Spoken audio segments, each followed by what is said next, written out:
Hey everybody, this is chapter 3 of, is it F.R. Hansen? Man, I should be better prepared. Oh, that's fucking funny. Alright, this is chapter 3 of The Breakdown of Capitalism, A History of the Idea in Western Marxism, 1883 to 1983 by F.R. Hansen.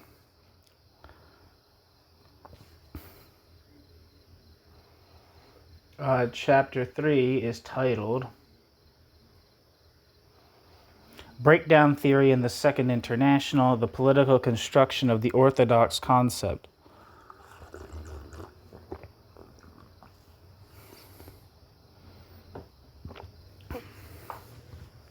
With the headings Capital in the Context of the First Great Depression, 1873 to 1895, The Revisionist Assault and the Postulation of Breakdown Theory, and The Orthodox Response.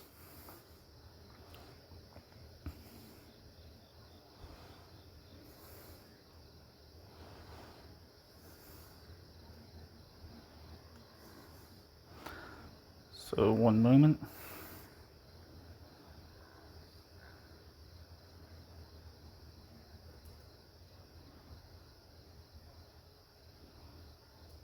Here we are. Breakdown Theory in the Second International, the Political Construction of the Orthodox Concept. Quote, crises, conflicts, catastrophes of all kinds, it is this lovely alliteration that the course of development places in prospect for the next decade, end quote. Kautsky, Crises. Quote, if society were constituted or had developed in the manner the socialist theory has hitherto assumed, then certainly the economic collapse would be only a question of a short span of time, end quote. Bernstein, Evolutionary Socialism. The broad range of theoretical possibilities generated by Marx's theory of breakdown overflowed the conceptual schema of Marx's Capital and spilled into later manuscripts. In 1875 and 1880 to 1881, Marx returned to the problem of the falling rate of profit, but did not produce significant revisions of his earlier formulations. His intention to rewrite the 1867 draft of Capital Volume 2 was never realized, and the promised Volume 1 method never appeared. When Marx died in 1883, his Capital remained in its original state, with the end of capitalism posed at certain points in the text as the necessary result of a relatively unexplained process, and at other points as the necessary process of a relatively unexplained end. Engels was left to edit and publish a manuscript which barely managed to contain the explosive quality of the theories generated by its unevenly mediated concepts. When Volume 2 of Marx's Capital, with its discourse on profit rates, when Volume 3 of Capital, with its discourse on profit rates, finally appeared in December 1894, it collided with a constellation of theoretical, ideological, and material conditions which simultaneously exaggerated and reduced the power of its arguments at crucial conceptual junctures. Volume 3 had been conceived during the period of political retrenchment that followed the failure of the 1848 revolutions, but was read half a century later in the activist era of the Second International. The anarchist movement that had disturbed Marx's socialist vision in the 1860s had been displaced by the revisionist debates of the 1890s, and the long economic recession of Marx's last years in London had ended in the unprecedented economic upswing of the final decade of the 19th century. Those who encountered the law of the falling rate of profit in the text of Volume 3 also encountered a material context of observed increases in the rate of profit, occurring in the midst of unbridled technological change, increased productivity, and expanded accumulation. The economic depression that began in 1873 ended with an economic boom that seemed to demonstrate the ultimate invulnerability of capitalism. By 1895, the major industrial countries were reporting tremendous economic growth, accompanied by a degree of concentration, consolidation, and imperialist involvement that seemed to indicate a material shift in the very nature of capitalism itself. The relationship between the laws and conditions of capitalism, set forth in Marx's Capital, was open to a series of elaborations that radically altered the implicit and explicit assumptions underlying Marx's formulations. Perceptions of the theoretical text clashed with perceptions of the circumstantial historical context, and the result was a sizable and significant expansion of the range of theoretical possibilities generated by Marx's theory of capitalist development and the construction of theories of breakdown, which went far beyond anything anticipated in Marx's passing references to collapse. This expansion assumed increasingly exaggerated forms as European Marxists contemplated the theory of capitalist development over the next 70 years and pursued theories of breakdown in a multitude of forms. Full documentation of all the theories of breakdown produced during this period would require a full-length work in itself. The purpose here is simply to provide some sense of the extremes of interpretation found in the writings of early European breakdown theorists. These extremes form the conceptual boundaries of theories of breakdown and may be used to situate the works of later European and American theorists. For the most part, later theorists were fully familiar with the development of breakdown theory at the turn of the century. Their reading of Marx was never direct, but filtered through the literature that grew out of the breakdown controversy in the Second International. This intervening body of texts and the theoretical alternatives it suggested with respect to breakdown theory are discussed here as part of the ongoing attempt to reconstruct the development of European and American theories of breakdown as they absorbed and resisted Marx's Capital itself. New section. Marx's Capital in the context of the First Great Depression, 1873 to 1895. During the last few years of Marx's life, and in the decade following his death, most of the work produced by Marxist theorists was not concerned with the economic concepts of Marx's Capital or with the theory of capitalist development. Instead, major theoretical works focused on the interpretation and systematization of Marx's brief writings on socialism and on the expansion of historical materialism as a universal method of analysis.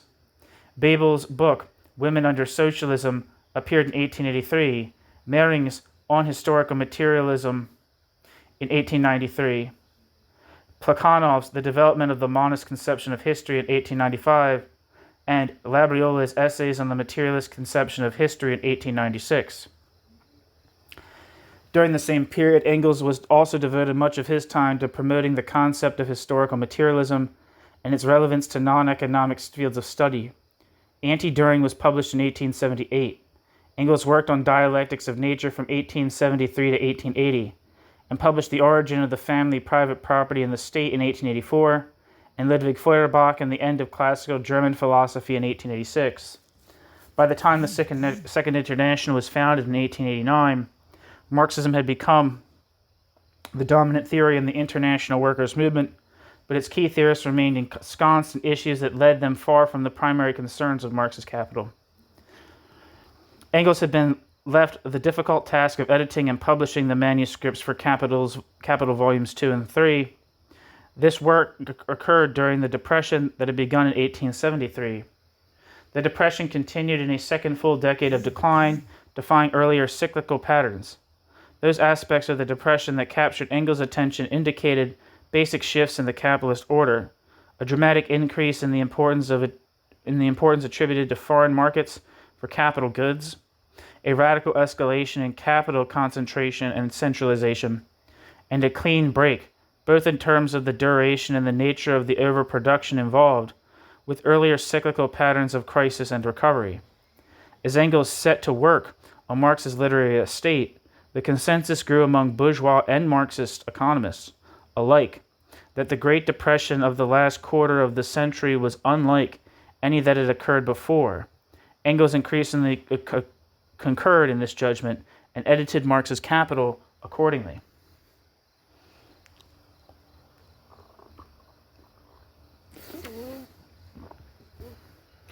The crisis was preceded by a period of exceptionally intense capital investment, technological development, increased productivity, and rising export demand especially in British iron and coal.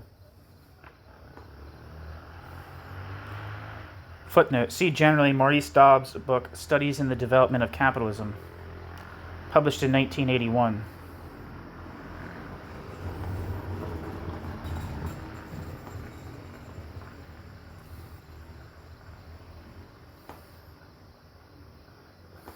One second.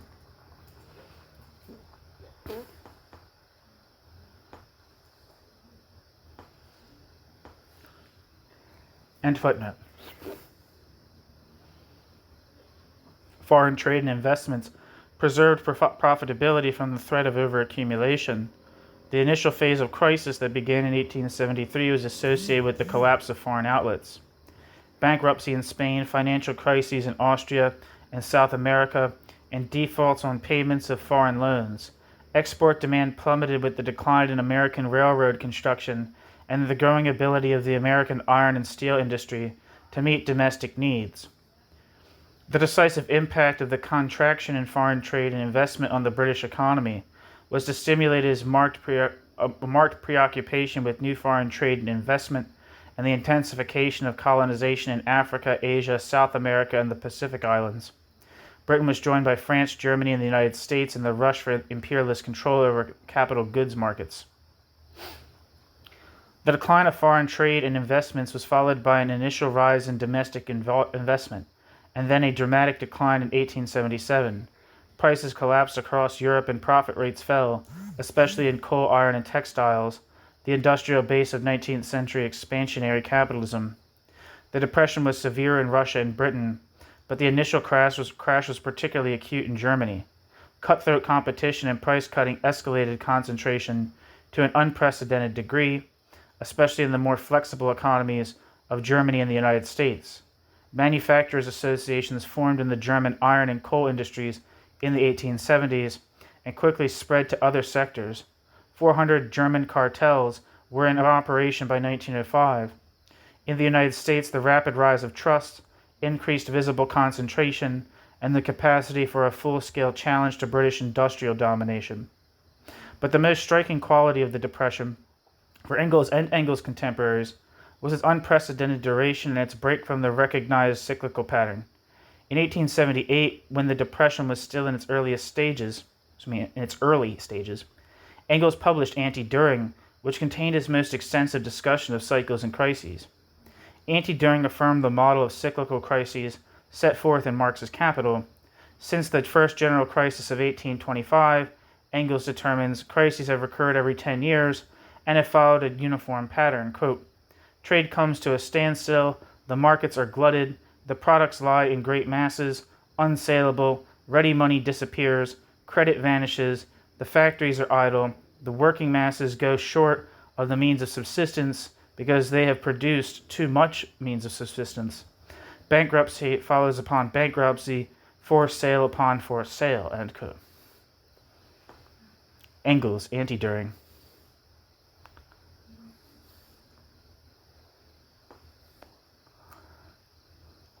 Stagnation continues until the accumulated commodities have been destroyed, and then the economy revives. The pace of investment and speculation quickens until it reaches, quote, a complete industrial, commercial, credit, and speculative steeplechase, only to land again in the end after the most breakneck jumps in the ditch of a crash. And so on and again. We have now experienced it 5 times since 1825, and at this moment, 1877, we are experiencing it for the 6th time, and the character of these crises is so clearly marked that Fourier hit them all off when he described the first as a crise pléthorique, a crisis of superabundance, end quote. Engels, Anti-Düring. Underconsumption does not fully explain cyclical crises, Engels argues, because underconsumption is not peculiar to capitalism, but exists in all societies based on exploitation. The cyclical crises of the previous 50 years cannot be linked solely to underconsumption, but must be traced to overproduction instead. Underconsumption of consumer goods is, quote, a necessary condition of crises and plays a role in them which has long been recognized but it tells us just as little why crises exist today is why they did not exist at earlier periods, end quote. Engels, Anti-Dern. Instead, the cause of crises lies in the contradiction between social production and capitalist expropriation, and the inability of the system to control productive forces. In crises, the social character of production is revealed. The pressure to recognize the social character of production is manifested in the rise of joint stock companies and in state takeovers of key industries like the railroads, telegraph services, and postal services. State takeovers are testimony to the necessity of the continued socialization of production and the inability to reconcile socialization with private appropriation. Thus, state takeovers are an extreme form of capitalism, which occur just as capitalism is converted into its opposite.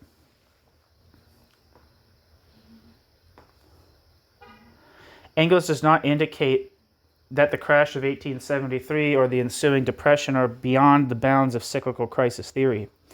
He speculates, however, that the growth preceding the crash may have pushed the contradictions of capitalism to an unprecedented point. Engels finds that, quote, large-scale industry has developed the contradictions lying dormant in the capitalist mode of production into such crying antagonisms that the imminent collapse of this mode of production is, so to speak, palpable, ... end quote. Engels, Anti-Dern.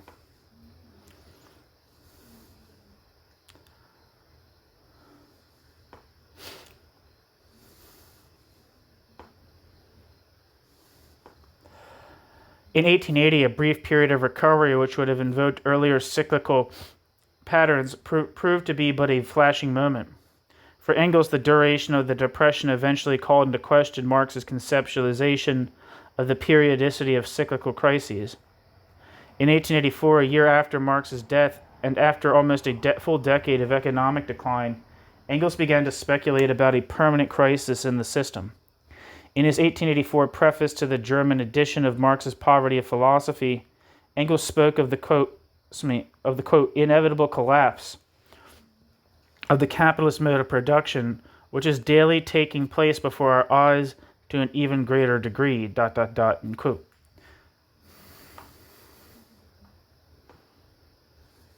Engels, preface to the first German edition of Marx's The Poverty of Philosophy, translated by international publishers in 1975. End footnote.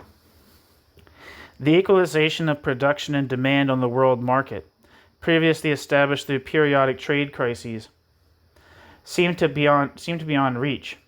Instead, the unrelieved depression of the post-1873 period, Engels argues, may indicate the end of cyclical crises. If prosperity does not return, quote, then chronic stagnation would necessarily become the normal condition of modern industry with only insignificant fluctuations, end quote. Engels, preface to the first German edition of The Poverty of Philosophy. In his 1886 preface to the English edition of Marx's Capital, Engels again speculates about the possibility of chronic depression. Engels poses the idea of a crisis removed from the cyclical framework and detemporalized, no longer a passing phase in a recurring process, but a permanent condition of capitalism. Quote, the decennial cycle of stagnation, prosperity, overproduction, and crisis, ever recurrent from 1825 to 1867, seems indeed to have run its course, but only to land us in the slough of despond of a permanent and chronic depression. The sighed-for period of prosperity will not come, as often as we seem to perceive its heralding symptoms, so often do they again vanish into air, end quote. Engels, preface to Marx's Capital, 1886. Again in 1887 to 88, a partial recovery occurred, only to disappear in another new crisis in 1890. Engels was not alone in his estimation that the Depression marked a unique moment in the development of capitalism. The Royal Commission on the Depression of Trade and Industry surveyed the British economy between 1870 and 1884 and concluded that the, quote, remarkable feature of the present situation and that which in our opinion distinguishes it from all previous periods of depression is the length of time during which this overproduction has continued, ... end quote.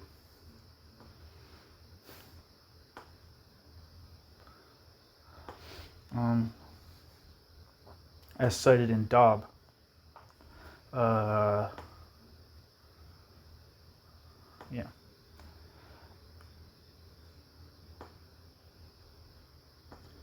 In Germany, where the crash had been most violent in 1873 and again in 1890, the depression inspired in the Social Democratic Party the idea that the final moments of capitalism were at hand. In 1891, the SPD Congress adopted the Erfurt Program, drafted by Karl Kautsky and Edward Bernstein, and submitted to the Congress after direct approval from Engels. The program included a categorical statement on the end of capitalism, which neglected the tendential qualities of the laws described in Marx's Capital, and constructed a purely mechanistic conception of breakdown expressed in the apocalyptic imagery of collapse. Quote, capitalist society has failed. Its dissolution is only a question of time. Irresistible economic development leads, with natural necessity, to the bankruptcy of the capitalist mode of production.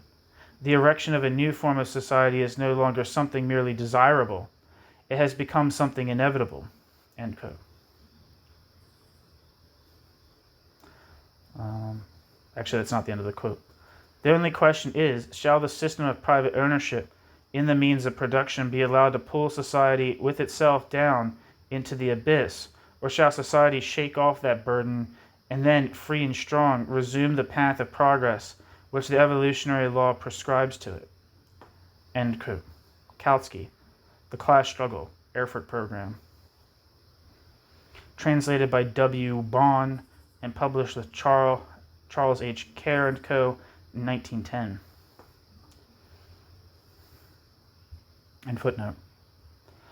Despite the categorical statement of the Erfurt Program, Engels was still not prepared to endorse the idea of mechanical collapse or the concept of chronic crisis without qualification.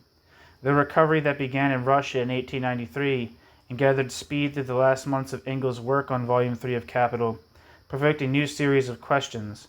In his long note on Marx's discussion of the business cycle in Volume 3, the idea of the crisis as the end of a clear cyclical pattern in the development of capitalism reemerges in muted form, with the cyclical character of the crisis partially restored. The periodic crises of the 1825 to 67 period, Engels determines, have been replaced by, quote, a more chronic, long drawn-out alternation between a relatively short and slight business improvement and a relatively long and decisive depression, taking place in the various industrial countries at different times. But perhaps it is only a matter of a prolongation of the duration of the cycle, end quote. Engels, note in Marx Capital, Volume 3. On the other hand, Engels asks, quote, is it possible that we are now in the preparatory stage of a new world crash of unparalleled vehemence, end quote. Engels. The, quote, profound changes, end quote, that occurred with the crisis induced this line of thought.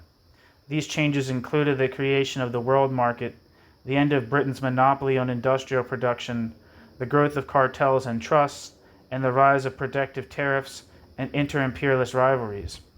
Eventually, the Great Depression led Engels to the conviction that capitalism had undergone a major change which marked the end of competition. Quote, the daily growing speed with which production may be enlarged in all fields of large-scale industry today is offset by the ever greater slowness with which the market for these increased products expands. ... The results are general chronic overproduction, depressed prices, falling and even wholly disappearing profits. In short, the old boasted freedom of competition has reached the end of its tether and must itself announce its obvious, scandalous bankruptcy. End quote.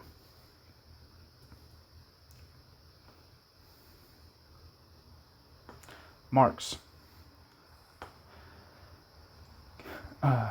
Capital, Volume 3. As the recovery was consolidated in Russia, Engels turned to Volume 3 and the theory of the falling rate of profit. The only chapter in the long-awaited text of Volume 3 for which there was no manuscript was Chapter 4, where Marx had intended to discuss the effect of the length of the turnover time of constant capital on the rate of profit. In Volume 2, Marx had devoted one chapter to the turnover time of variable and constant capital considered jointly, and one chapter to the turnover time of variable capital alone. Engels decided to complete the manuscript of Volume 3 by writing Chapter 4 himself. In the process, Engels introduced an argument that ran counter to the law of the falling rate of profit set forth in later chapters of Marx's manuscript.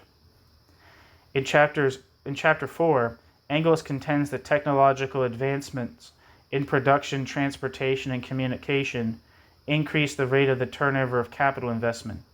If the rate of turnover increases while the rate of profit remains the same, then the effective rate of profit, which determines the mass of profit available for investment and expanded accumulation, also increases.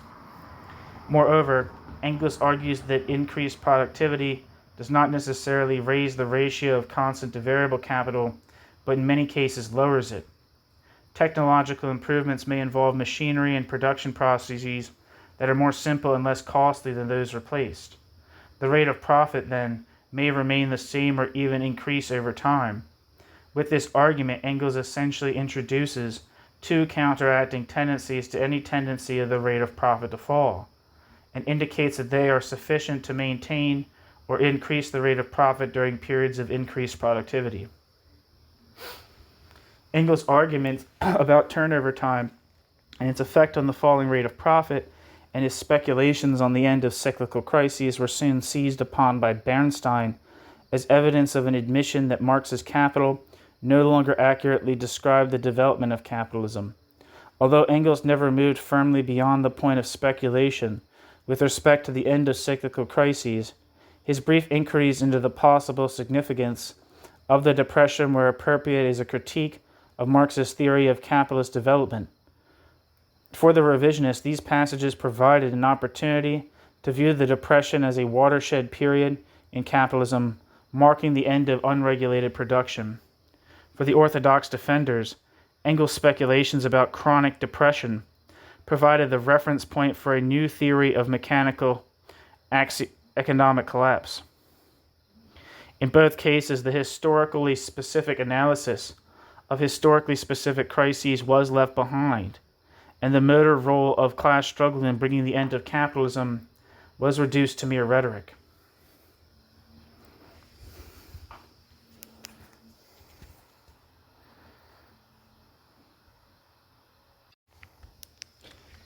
New section: the revisionist assault and the postulation of breakdown theory.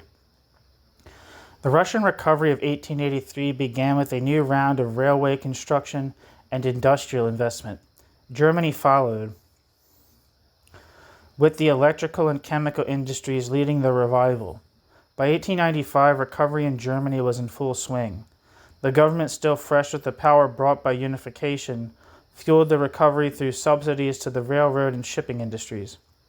In Britain, recovery did not begin until 1896, with a boom in the domestic transport industries, consolidated by a renewal of capital export and foreign investments in Canada, India, and South America. The unprecedented recovery evident by 1895 provided bourgeois economists with an opening which had narrowed during the crisis-ridden years of the previous 2 decades. Reaction to the third volume of Capital was swift. Although volumes 1 and 2 had been met with measured silence by bourgeois economists, a response to volume 3 was provoked by the rapid growth of socialism on the continent in the last decades of the century, the consolidation of Marxism as the unrivaled theoretical foundation for the socialist movement, and the apparent vindication of capitalism provided by the recovery. The assault was launched by Eugen von Bombawerk and the marginalist theorist who had effectively expelled Marx's theory from the mainstream of economic thought. When Bombawerk published Karl Marx and the Close of His System in 1896, he was already one of the most famous economists in the world and the leading promoter of the theory of marginal utility.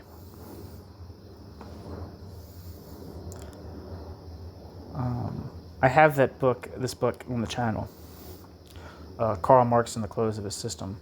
Born in 1851 to an aristocratic family in Austria, von Bauwerk served as finance minister in the Austrian Empire in 3 cabinets and held a chair in political economy at the University of Vienna. His book was immediately influential in Europe and was translated into Russian and English to mitigate Marx's growing influence in those countries. Von Bauwerk's central criticisms of Marx focused on Marx's acceptance of what von Bauwerk determined to be an empirically operational labor theory of value. Von Bauwerk further argued that Marx's labor theory of value was not coherent, but took diverse forms, resulting in a contradiction between the theory of value in Volume 1 of Capital and the theory of value in Volume 3. Through the refutation of Marx's theory of value and through the postulation of a, quote, transformation problem, end quote, in Marx's Capital, von Bauwerk effectively undermined the calculations of profit rates found in Volume 3 and consequently the theory of the falling rate of profit. The significance of von Bauwerk's critique lies in the fact that he established an empiricist interpretation of the function of value theory and a positivist epistemology as the appropriate framework for the evaluation of Marx's work. This interpretation and the terms of debate set by its acceptance went unchallenged for a full decade. In the intervening years, with the authority of von Bauwerk cited in support and the recovery of 1895 as the key issue, debates within the Second International promoted the empirical testing of Marx's Capital within the Marxist camp. Marx's theory of capitalist development and the epistemological considerations it entailed were soon displaced by concepts that were tied to Marx's Capital by thin and twisted threads. In the process, the idea of breakdown was transformed from a fleeting image into a full-blown theory that influenced Western Marxist thought throughout the 20th century.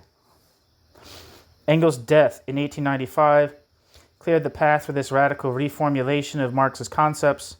Within a decade, an orthodox version of breakdown theory was firmly established as a distinctive element in Marxist debates. The establishment of this theory required the displacement of the dialectic by models which more clearly resembled those of classical political economy. Hegel was replaced by Kant and Darwin, revolutionary class struggle by reformism or fatalism. By the end of the Second International, Marxist thought as it appeared in the works of the revisionist and in the works of the orthodox defenders bore little resemblance to the theory of capitalist development in Marx. At the center of this dramatic theoretical shift, breakdown theory first appeared as a coherent and lasting concept in Western Marxism. Beginning with the Second International, the theory functioned as the fulcrum for the broader theoretical shift that shaped the development of Marxism in the West. This broad shift and the central role of breakdown theory in its development is nowhere more evident than in Edward Bernstein's book, Presuppositions of Social Democracy, and the debates it inspired. Soon after von Bauwerk's critique appeared, Bernstein published a series of articles in Die Neue Zeit, the official organ of the German SPD. The articles ran from 1896 until 1898, punctuated by heated rebuttals from Kautsky, Kunov, and Luxemburg, who defended Marx against Bernstein's attack. Bernstein's articles were expanded and published in book form in 1899 as Presuppositions of Socialism and the Tasks of Social Democracy, the first extended refutation of Marx's theory of capitalist development. Footnote: published as E. Bernstein, Evolutionary Socialism, A Criticism and Affirmation, translated by E. Harvey, and published in 1975. For a general discussion of the life and work of Bernstein's life and work, see P. Gay, The Dilemmas of Democratic Socialism, Edward Bernstein's Challenge to Marx. See also Lucio Coletti, From Rousseau to Lenin, translated by J. Marrington and J. White, published with Monthly Review Press in 1974. End footnote.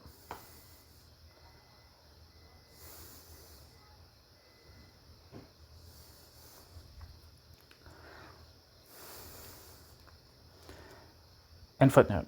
In this work, Bernstein constructs a theory of breakdown, attributes the theory to Marx, and then refutes the theory as an empirically unverified notion of capitalist development. Bernstein locates the origins of breakdown theory in the Communist Manifesto and rejects the political conclusions that Marx provides. Bernstein claims that the, quote, presuppositions of socialism, and quote, provided in the manifesto are based on the idea that a catastrophic economic collapse will usher in socialism. The, quote, tasks of social democracy, unquote, are to reevaluate the presuppositions in the light of empirical evidence and to construct the proper political strategies dictated by the results. The manifesto is correct in its general description of the, quote, social evolution, and quote, of capitalism, but mistaken in its claim that the end of capitalism was imminent. Quote, I set myself against the notion that we have to expect shortly a collapse of the bourgeois economy, and that social democracy should be induced by the prospect of such an imminent great social catastrophe to adapt its tactics to that assumption. That I maintain emphatically the adherents of this theory of a catastrophe, based it especially on the conclusions of the Communist Manifesto. This is a mistake in every respect, unquote. Bernstein, Evolutionary Socialism. Bernstein asserts that Engels had admitted this mistake in his preface to the class struggle in France. According to Bernstein, the error was not a simple miscalculation, but an indication of a fundamental flaw of Marx's thought. The concept of breakdown was part of Marx's fatalistic Hegelianism, and the result of the, quote, excessive abstraction, and quote, theoretical phraseology, and quote, that marked the, quote, conflict between scientificity and tendency, end quote, in Capital. Marx's Capital. Quotes from Bernstein. The theory had been disproven by the continued development of capitalism. The collapse had not occurred in timely fashion. Quote, if the universal crisis is the inherent law of capitalist production, end quote, Bernstein writes, quote, it must prove its reality now or in the near future, end quote. Bernstein. Without empirical demonstration, the theory is more, quote, it says more, but I think it might be mere. That's what's supposed to be said, but I'll just read what it says. Without empirical demonstration, the theory is more, quote, abstract speculation, end quote. Bernstein. Moreover, Bernstein claims that the material conditions of capitalism in the late 19th century preclude the continued applicability of Marx's theory of capitalist development. In the context of the growth of cartels and credit, of a fully developed world market, and of new democratic institutions, which Bernstein describes in a summary presentation of empirical data, any form of breakdown theory is erroneous. Instead, Bernstein argues, the tendency of capitalism is towards a decrease in conflicts and crises and the gradual elimination of contradiction. Bernstein systematically recounts Marx's discussion of centralization, periodic crises, underconsumption, the law of the tendency of the rate of profit to fall, and disproportionality, and refutes their conclusions with a series of statistical sketches concerning the empirical conditions of capitalism in late 19th century England and Europe. In his, quote, purification, end quote, of the, quote, principles, end quote, of Marxism, Bernstein counters the concept of the falling rate of profit with a discussion of the equalization of the distribution of wealth through shareholding and real wage increases. Periodic crises resulting from overproduction and underconsumption occur with less frequency and severity, Bernstein claims, due to the decreased turnover time of capital, the flexibility provided by a sophisticated system of credit, and the development of foreign trade. There is then, according to Bernstein, no reason, quote, to expect shortly a collapse of the bourgeois economy, end quote, despite the predictions of Marx, his orthodox followers, and the Socialist Congress. Footnote: the International Socialist Congress of 1896 passed a resolution stating that, quote, economic and industrial development is going on with such rapidity that a crisis may occur within a comparatively short time, end quote, and called for workers to prepare to assume positions of power. End footnote. The, quote, catastrophic theory of evolution, end quote, set forth by those who dwell on the rhetoric of the Communist Manifesto and the economic calculations of Marx's Capital have been disproven, Bernstein argues, by the actual development of capitalism since Marx's Capital was drafted. Capitalism will end, he concludes, not through economic breakdown, but through a gradual process of democratization in all economic and political institutions.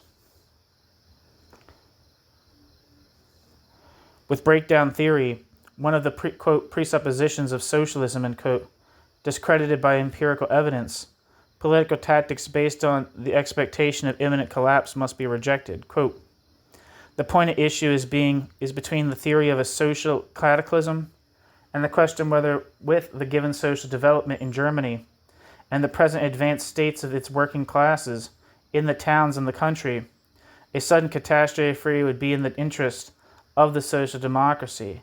I have denied it and deny it again, because in my judgment a greater security for lasting successes lies in a steady advance than in the possibilities offered by a catastrophic crash, end quote.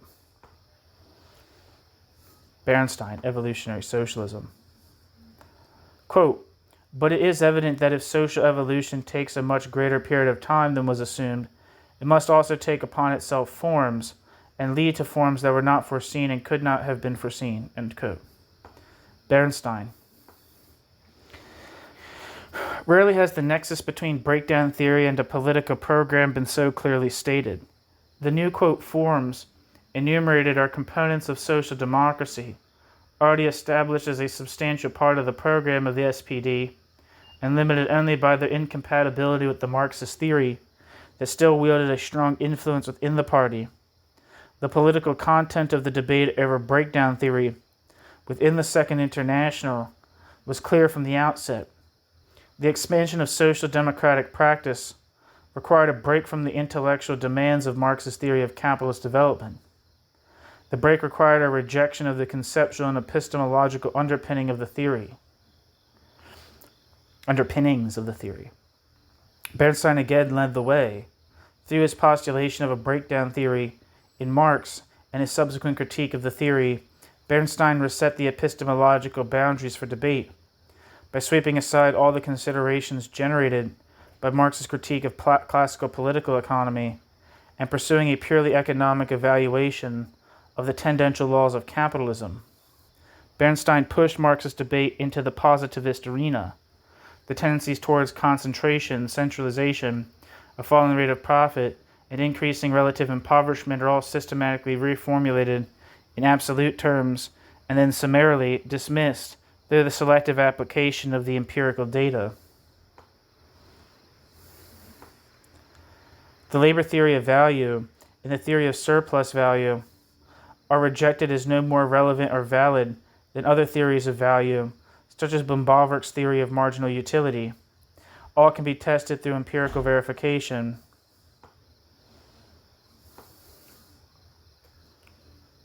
The labor theory of value, Bernstein finds, quote, refuses services over and above a certain point, and therefore it has become disastrous to nearly every disciple of Marx, end quote. Bernstein. The theory can be empirically disproved by the existence of, quote, the, quote, aristocracy of labor, end quote, just in those trades with a very high rate of surplus value, ... end quote.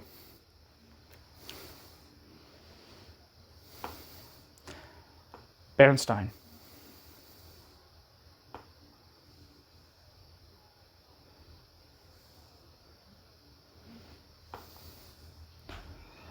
The rejection of Marx's theory of capitalist development and the political conclusions that arise from that theory are also required a rejection of historical materialism. In a movement that parallels his treatment of the theory of capitalist development, Bernstein reduces historical materialism to a set of untenable postulates to facilitate his wholesale rejection of the method. According to Bernstein, historical materialism is based on the, quote, necessary movements of matter, end quote, which are viewed from, quote, beginning to end as a mechanical process, each individual process being the necessary result of preceding mechanical facts, end quote.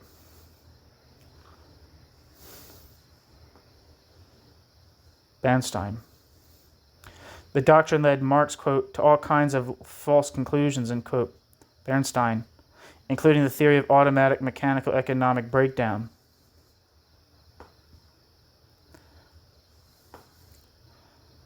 The economic determinism entailed in historical materialism is no longer appropriate in a society where, quote, the interdependency of cause and effect between technical economic evolution and the evolution of other social tendencies is becoming always more indirect, end quote, Bernstein. With the dialectical model for social change replaced by the evolutionary model and the epistemological considerations displaced by crude empirical verification, the Hegelian content of Marx's thought is quickly dissolved. Instead, Kant provides all of the epistemological guidance that is necessary, and, quote, ethical imperatives, end quote, replace objective social forces as the basis for social change.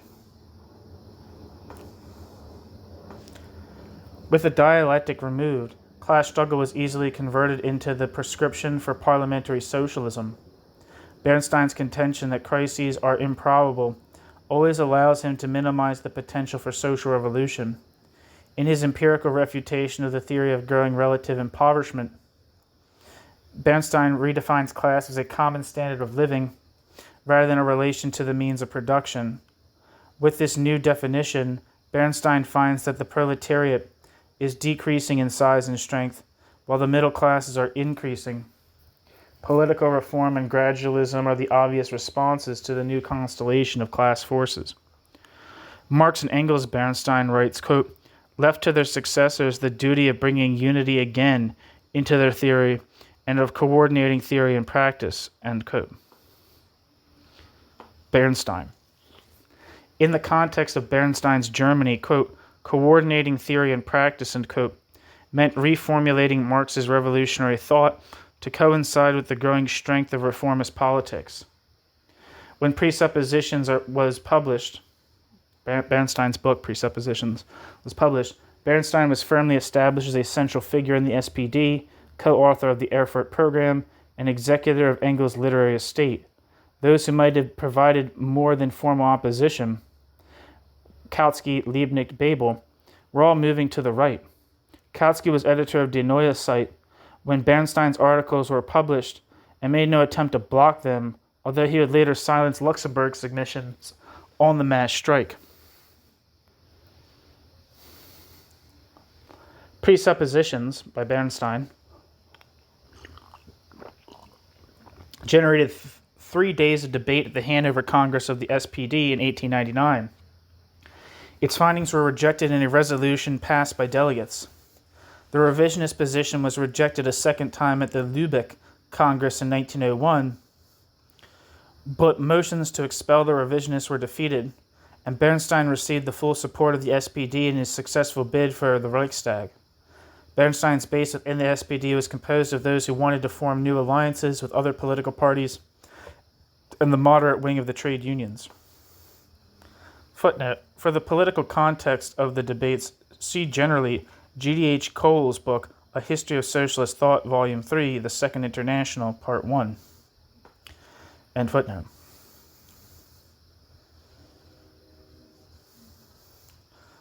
With his position in the SPD fundamentally unchallenged, and the SPD clearly posed as the dominant force in the international socialist movement, Bernstein's formulations gained wide influence in Marxist circles throughout the West.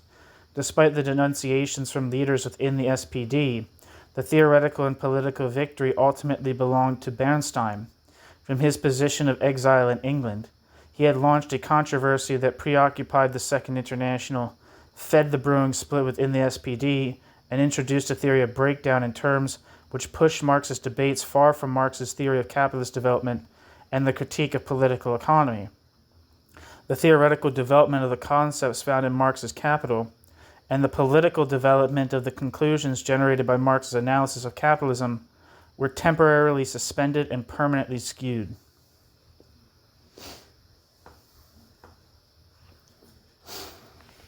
New section, the orthodox response. Heinrich Kuhnhoff fired a response to Bernstein in Die Neue Zeit which made no attempt to refute Bernstein's readings of Marx or his construction of breakdown theory. Kanov simply refuted Bernstein's arguments with his own notion of shrinking markets as the cause of collapse. Kanov also defended the prospects of imminent revolution induced by increasing impoverishment posed in relative terms, although Bernstein had already rejected any relative formulation of the theory.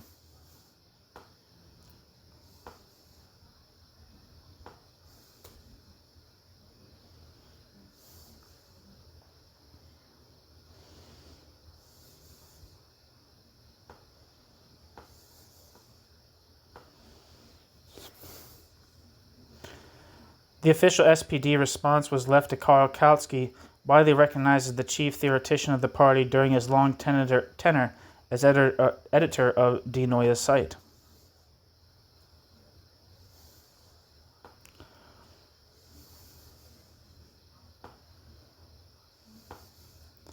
In 1887, Kautsky had published The Economic Doctrines of Karl Marx, which was translated into several languages and quickly became the official SPD commentary on Marx.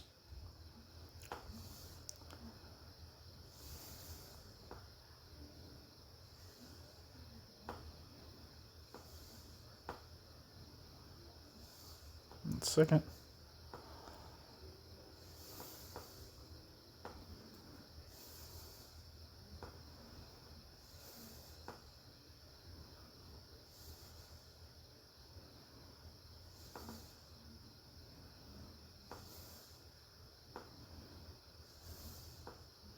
Sorry about that, I just want to jot that down.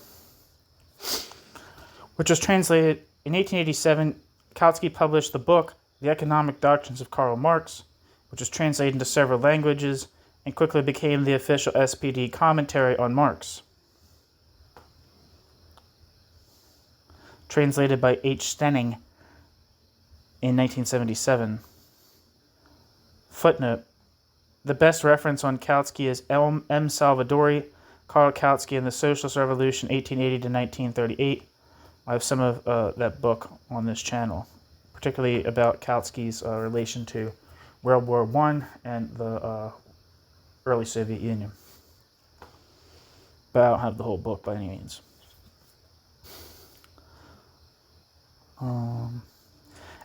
The book, Economic Doctrines, endorsed a linear model of crises occurring with increasing intensity and severity until the, quote, final crisis, unquote, of capitalism arrived and the system was overthrown.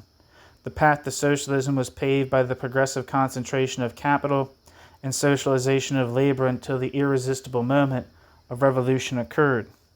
In the book Economic Doctrines, the tendential laws described by Marx appear in absolute form, as mechanical deterministic linear movements, progressively realized and empirically verifiable. The peculiar brand of, quote, historical materialism, end quote, that Bernstein erroneously claimed to find in Marx was more likely taken from Kautsky. In 1899, when the recovery in Europe was fully consolidated, Kautsky was called upon to issue the orthodox response to revisionist interpretations of Marx and to Bernstein's postulation and refutation of breakdown theory. By this time, he had modified his position on the end of capitalism.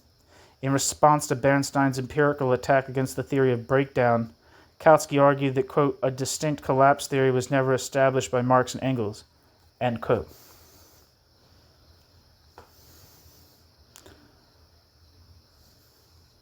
Footnote: see Kautsky, Bernstein und das Sozialdemokratische Programm, published in 1899.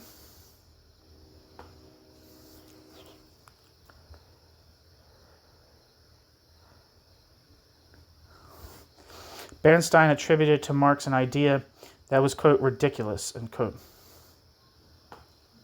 Kautsky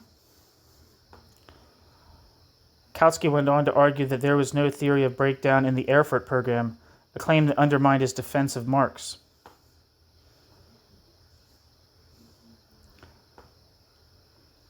A few years later, Kautsky developed the notion of, quote, chronic depression, quote, which served as a surrogate for the concept of breakdown, but was more concrete and predictive. The notion of chronic depression was introduced in an article for Die Neue Zeit in 1902. Here Kautsky argues that, quote, in general, crises are becoming ever more severe and extensive in scope, end quote. And that, quote, according to our theory, this development is a necessity, and it is proved by this alone that the capitalist method of production has limits beyond which it cannot go. There must come a time, and it may be very soon, when it will be impossible for the world market, even temporarily, to expand more rapidly than society's productive forces. A time when overproduction is chronic for all industrial nations, ... The continued existence of capitalist production remains possible, of course, even in such a state of chronic depression, but it becomes completely intolerable for the masses of the population. The latter are forced to seek a way out of the general misery, and they can find it only in socialism, end quote. Kautsky, Crises, 1901 to 1902. Periodic crises that fall into a cyclical pattern, Kautsky argues, are caused by the ebb and flow of outlets as new markets are discovered and then exhausted. Centralization will not alleviate crises, as Bernstein argued, but will intensify the problem as cartels reduce domestic demand and increase the dependency on foreign outlets. Capitalism is threatened by a chronic shortage of markets produced by its own internal contradictions.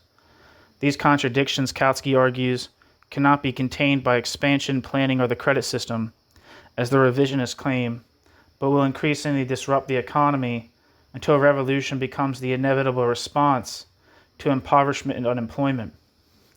Quote, crises, conflicts, catastrophes of all kinds is this lovely alliteration that the course of the development places in prospect for the next decades, end quote.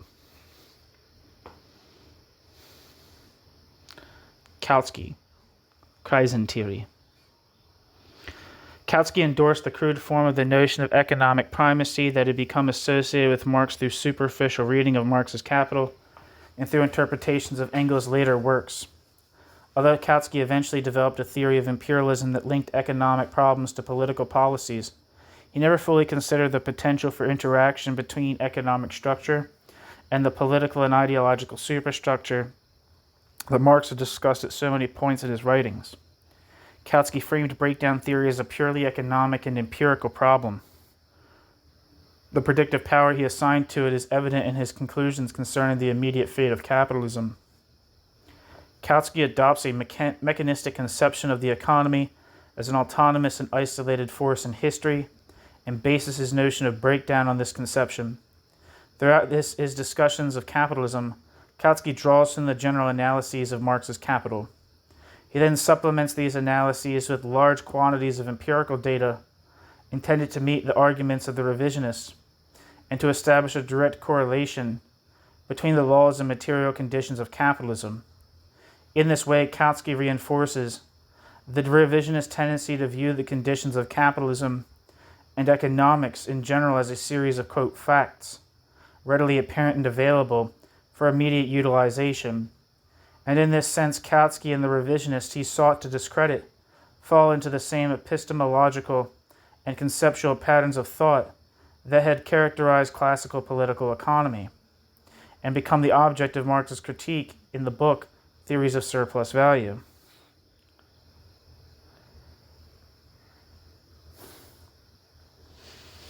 Although both Kautsky and Bernstein claimed allegiance to Marx's ideas and grounded their work in Marx's Capital itself, both ultimately came to depend on a conception of the economic order and on a form of analysis that Marx refuted throughout his works. As capitalism continued to expand without significant difficulties, Kautsky repudiated his theory of chronic depression and concluded that there was no longer support for the expectation that crises would render the continuation of capitalist production impossible and its replacement by socialism unavoidable. Eventually, Kautsky perceived a permanent end to the crisis-ridden era of 1873 to 95 and rejected breakdown theory completely. Quote, indeed, we expected much more from the crises at that time, bracket 1885 in bracket, ... Not only the revival of the socialist movement in Britain, but the breakdown of capitalism throughout the world. This hope proved illusory. Capitalism survived the crisis, despite its considerable extension in space and time and its inordinate intensity. A new phase of capitalist prosperity ensued, but what emerged was an entirely altered capitalism. The older form of capitalism had been eclipsed, end quote. Kautsky, in the Engels-Kautsky correspondence, commentary dating from 1935, quoted in Coletti. And footnote. The positivist epistemology that informed Kautsky's thought and the breakdown controversy as a whole throughout the Second International represented a turn to the assumptions and methods of classical political economy. The terms of the debate were largely set by theorists who were unable or unwilling to continue the critique of the philosophy of identity or the theory of capitalist development initiated by Marx. For all their seeming disagreement about the ultimate fate of capitalism, the revisionists and the orthodox Marxists of the Second International adopted a common epistemology and common political concerns. Both found in breakdown theory a convenient construct for the pursuit of their theoretical and practical goals. Both rejected the Hegelian aspects of Marx's thought that had served as a tool in his critique of Ricardo. Both turned back to Kant and to the neo-positivist epistemologies of the day for support in their displacement of the dialectic and the epistemological and political considerations the dialectic entailed. Both the orthodox and the revisionist produced static or linear models of capitalism, rejected cyclical patterns, and temporalized crises. Several lasting consequences resulted. The debates of the Second International firmly established the concept of mechanical breakdown and claimed a reference point for the concept in Marx. The rejection of Hegel, the installation of a positivist epistemology, and the adoption of a gradualist political program were necessarily prerequisites for the construction of the concept and in turn were furthered by its promotion. The breakdown controversy also established the perception of the Great Depression of the last quarter of the 19th century and the recovery of 1895 as constituting a watershed in the development of capitalism, from which a, quote, new capitalism, end quote, emerged. Engels' hypotheses were transformed into statements of fact. For the revisionists, the, quote, new capitalism, end quote, was subject to regulation and control, and crises were reduced or obliterated. For the orthodox Marxists, the, quote, new capitalism, end quote, was marked by permanent temporalized crisis. The perception of a, quote, new capitalism, end quote, which emerged in full form in Bernstein's refutation of breakdown theory and Kautsky's theory of chronic depression, exercised enormous influence over the development of Marxist theory for the next 30 years, until the Second Great Depression muted the memory of the first. The perception provided the material justification for radical formulation of Marx's theory of capitalist development and his theory of the relationship between structure and superstructure, reformulations that went far beyond anything Engels imagined in his speculative asides on joint stock companies. These reformulations, combined with the displacement of the dialectic, were part of a larger political movement away from the concepts of class and class struggle and towards reformism and fatalism as the emerging political alternatives to revolutionary struggle. According to Bernstein, in the absence of crises, economic exploitation and inequality will be overcome through the steady expansion of political democracy, not through class struggle. For Kautsky, the conditions of permanent crisis inevitably push the working class to revolt. Political organization and the development of a revolutionary movement are less force than the weight of the crisis itself. In the breakdown controversy of the Second International, reformism and fatalism were secured as alternatives to class struggle within the Western Marxist camp. Breakdown theory provided a vehicle for maintaining certain aspects of Marxist thought and a justification for abandoning his political conclusions, a way of contemplating the end of the system without engaging the class struggle. Much of the attention of the next generation of Marxist theorists was focused on reversing the process that had led to this political retreat.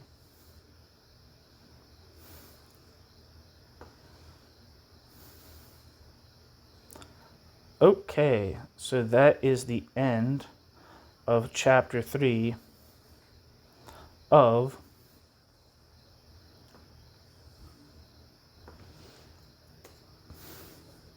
The Breakdown of Capitalism, A History of the Idea in Western Marxism, 1883 to 1983 by F.R. Hansen. And again, chapter 3 was titled, let me get to the title.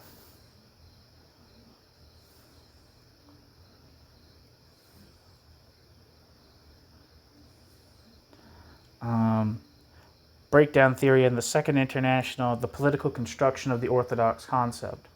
Thank you so much for listening.